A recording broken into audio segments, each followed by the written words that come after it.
Bonjour à vous, bienvenue sur la chaîne de Maître Phare Tarot. Ici Nancy qui vous accueille sur la chaîne avec grand plaisir. Aujourd'hui, nous allons parler de la nouvelle lune qui aura lieu dans quelques jours. Au moment où je tourne la vidéo, j'ai quelques jours d'avance. Elle aura lieu le 30 mai 2022 au Québec à 7h30 et 20 secondes le matin. Alors, si vous êtes en Europe, on rajoute un 6 heures pour arriver à 13h30 heure de Paris. Alors, nouvelle lune, qu'est-ce qu'on peut en dire? Vous voyez à l'écran énormément d'énergie. C'est très bousculant. C'est comme un raz-de-marée, une poussée énergétique vraiment. On se sent bousculé peut-être de tous bords, tous côtés, pour plusieurs raisons. Alors, si vous observez à l'écran, vous voyez que les planètes sont surtout dans un même côté. Ici, sur mon image, plus sur le dessus que dans la partie du bas. Alors, les planètes sont encore très concentrées, ce qui fait que elles sont très proches et les énergies s'entrechoquent. À certains moments, c'est une énergie de réflexion, à un autre de ralentissement, à un autre d'accélération. On se sent très bousculé.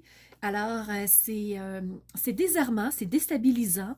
Pour certains, c'est difficile à vivre. Alors, allons voir qu'est-ce qu'elles disent, ces énergies.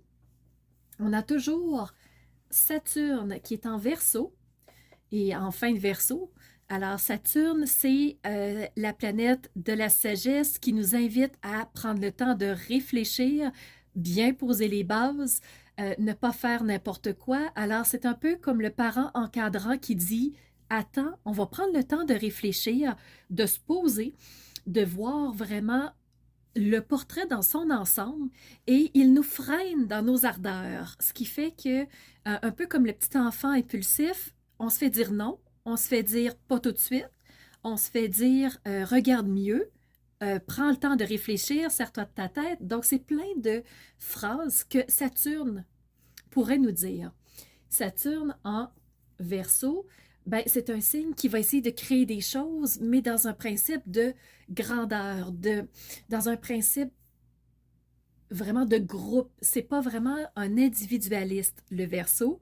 Alors, il voit grand, il a des tendances visionnaires et Saturne est dans ce signe. Mais il prend le temps de bien regarder, de bien analyser avant de partir dans des idées saugrenues, trop rapides, impulsives. Donc, Saturne nous dit, prends le temps de penser. Et il fait carré à quoi? Il a deux carrés en fait. Le premier carré, c'est Saturne, nœud lunaire sud. Le nœud lunaire sud, c'est ce vers quoi on veut, de quoi on veut se débarrasser. Donc, nœud lunaire sud, c'est qu'est-ce qui est pesant, qui ne nous convient plus, qui a plus lieu d'être dans notre vie. Vraiment, c'est des cailloux à notre quotidien. Donc, le nœud lunaire sud, lui, il veut se départir de tout ça. Et il est dans le signe du Scorpion. Comme vous voyez, le M avec une genre de petite flèche bleue à la fin du M, c'est le Scorpion. Le Scorpion, lui, il va aller en profondeur. Il va aller voir au plus loin, dans tous les recoins, s'il y a de la lumière, s'il y a des ombres. Il va dans toutes les facettes, le Scorpion, et il prend vraiment le temps de tout déloger, ce qui a lieu d'être. Et le nœud lunaire sud, il est là, en Scorpion. Donc, de quoi on veut se débarrasser? Et là, Saturne fait un frein en disant oh, oh, on se débarrassera peut-être pas de tout, on n'enlèvera peut-être pas toutes les choses, même si c'est des cailloux, comme tu dis, à tes chaussures. On n'est peut-être pas prêt tout de suite. Alors Saturne, il fait un frein, il nous dit wow là, on attend patience. Et le nœud lunaire sud, ben lui, il veut se départir. Donc, il y a vraiment un tiraillement entre les deux, donc le carré, ce qui fait que c'est un défi, un challenge à dépasser. C'est pas mauvais en soi, mais on a besoin de solutions pour arriver à se défaire de certaines choses. Donc, des solutions qui vont devenir ingénieuses, d'où le Mercure dont je vais vous parler un petit peu plus tard. Saturne fait aussi carré à deux autres planètes. Donc, une planète et un astre, en fait. Il fait carré à Mercure Donc, Mercure, c'est vraiment la réflexion, c'est prendre le temps de communiquer les choses, de s'exprimer d'une bonne façon, de trouver le bon mot. Alors, c'est vraiment de euh, passer son message, de s'exprimer. Ça, c'est Mercure. Et Mercure est encore rétrograde au moment de la nouvelle lune, ce qui veut dire que il est ralenti, ce Mercure-là. Il est ralenti dans sa façon de s'exprimer, il est ralenti dans son niveau intellectuel, dans sa pensée, dans le comment il va vraiment réussir à transmettre quelque chose. Il fait carré en plus avec Saturne, qui est le frein, qui dit wow, wow, attends, hein, on ne dira pas les choses n'importe comment. Donc, on va être encore un peu plus ralenti. Ce qui fait que à la nouvelle lune du 30 mai, on peut ressentir certaines contraintes. Peut-être que les mots ne seront pas clairs. Peut-être que je ne m'exprimerai pas de la bonne façon. Peut-être que je peux choquer des gens avec la façon de m'exprimer qui pourrait être un peu trop tranchante, un peu trop euh, authentique. Donc, le Saturne pourrait venir jouer de cette façon-là. Saturne fait aussi carré au... T'as peu que je dise pas n'importe quoi. Non, c'est le nœud lunaire nord. Il fait carré au nœud lunaire sud, mais aussi au nœud lunaire nord. Le nœud lunaire nord, c'est ce vers quoi on va, ce vers quoi on veut se diriger. Qu'est-ce qui nous appelle le chemin qui nous intéresse? Et Saturne dit, oh, tu iras pas n'importe où, tu sortiras pas n'importe quand. C'est un peu comme vraiment le parent qui encadre. Hein, comme on disait tout à l'heure, Saturne met des freins. Alors, la personne qui se dit, oui, mais moi, j'aimerais beaucoup m'orienter, par exemple, vers un nouvel emploi. Saturne dit, attends, peut-être que tu n'aimes pas ton emploi actuel, mais pas trop vite. Remets pas ta démission trop rapidement. Ça pourrait être un coup de tête. Et en plus, avec le carré que je fais à Mercure, tu pourrais utiliser des mots qui vont dépasser ta pensée et qui pourraient créer un conflit. Alors, il faut être prudent de cette façon-là avec les carrés qu'on a dans le ciel. On a aussi, tant qu'à être dans les carrés, on va y aller tout de suite avec un carré qui part de l'ascendant et qui se rend jusqu'à Jupiter qui est en bélier. Jupiter, c'est l'expansion. Il veut donner plus de place. Il veut faire croître quelque chose. Il veut vraiment donner une impulsion. Il veut vraiment donner toute la place à quelque chose.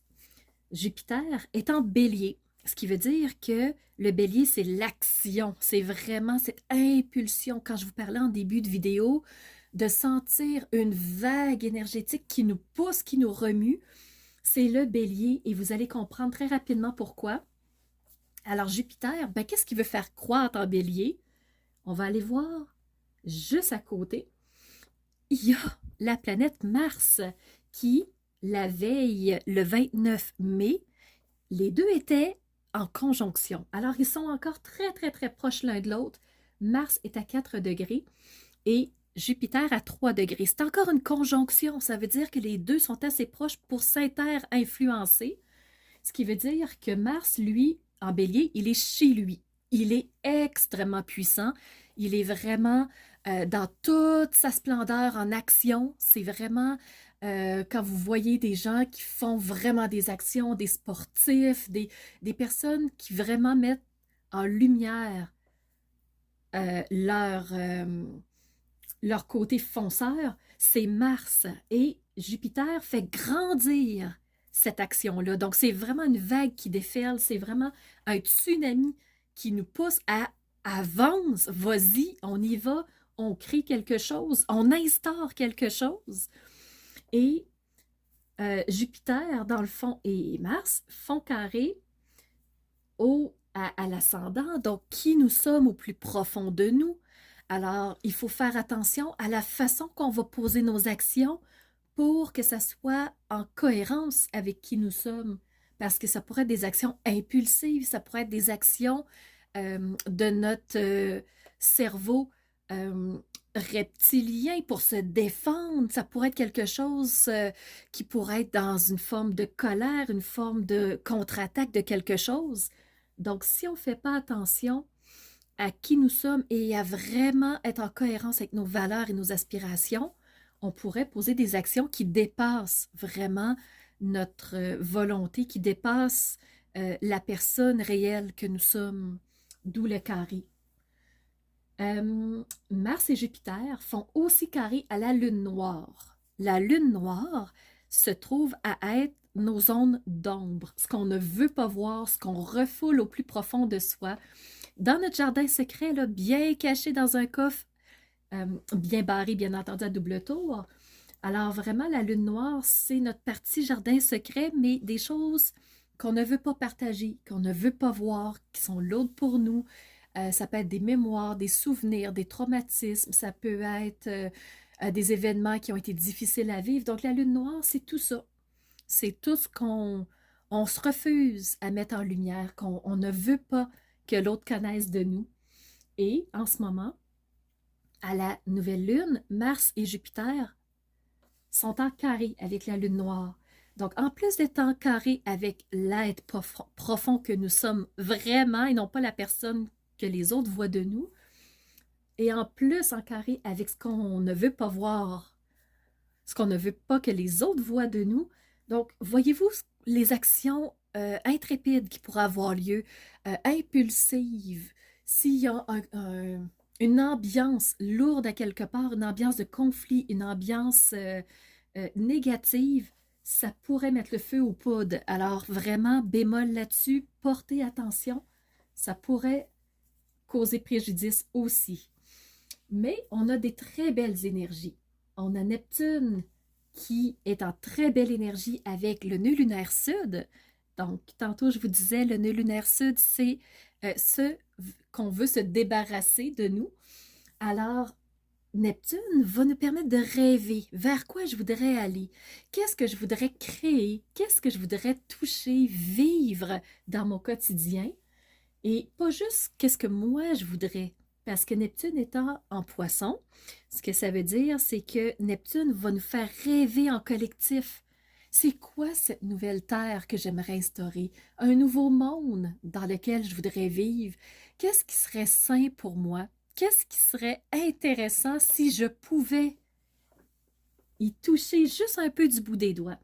Alors vraiment, on a un beau trigone là-dessus, ce qui fait que c'est une énergie extrêmement bénéfique. Le nœud lunaire sud, c'est beau, je passe là-dessus.